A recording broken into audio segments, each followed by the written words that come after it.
Welcome to episode 1 of Trading Discipline on my psychology channel on trading certainty.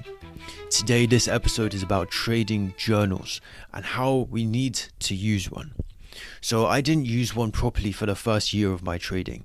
For the first year I was using a pen and paper, and though this is good as a journal, as a trading journal, it's not so good because we're on the screens, we've got information that we want to save on our journals. And so it's better to use an online journal, whether you create your own or use another one. It's so much more efficient. And it means that we can use our reticular activating system, thing in our mind which recognizes patterns, and we're able to see what these confluences are, how to repeat successes and avoid failures. So how do we use a trading journal? So we want to save each of those 3 entry time frames, whether you use 2 or 3, because obviously there's a higher time frame and a lower time frame bias.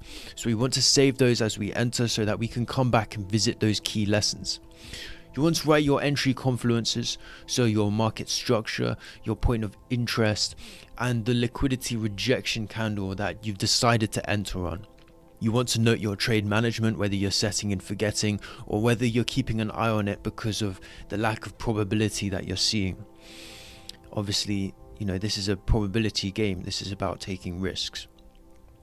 And then of course you want to write down your risk to reward, whether it's 1 to 3 plus, really. Anything could be 1 to 2. I don't know how people do 1 to 1s, but that's just how people's strategies are. You want to write down your emotions involved as well, or if there are any at all.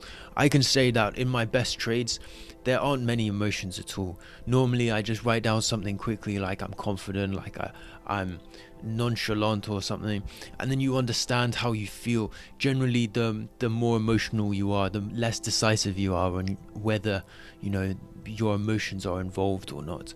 And obviously when confidence is there, you just quickly write it down. So that's just an interesting process of understanding the emotions and understanding your mindset as you go through that. And then lastly, you want to write down your key lessons, things that after the trade you've looked at and you can actually be like, okay, this was stupid. And then over the week you can then come back to this and see what the recognized patterns are, calculating as opposed to being in this sort of not bothered state of going through what you've learnt throughout the week. So why to use a trading journal like this? This is a way to revise your patterns of failure and success, so you know what you've been doing wrong and you know that you can be successful repeating. Especially the successes is the best way to repeat and stay positive during slumps, so you can go over good times that you have been trading well, especially when you're down bad. And I can tell you that has brought me right out of a bad slump. I've been able to realize, okay, I have been able to trade well.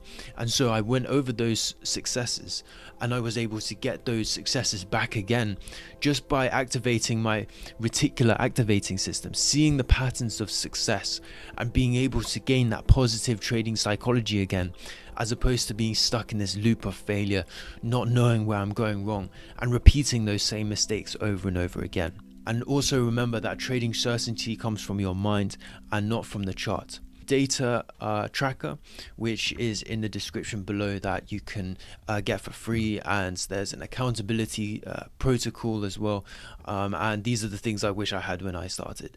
So check that out and keep being bosses.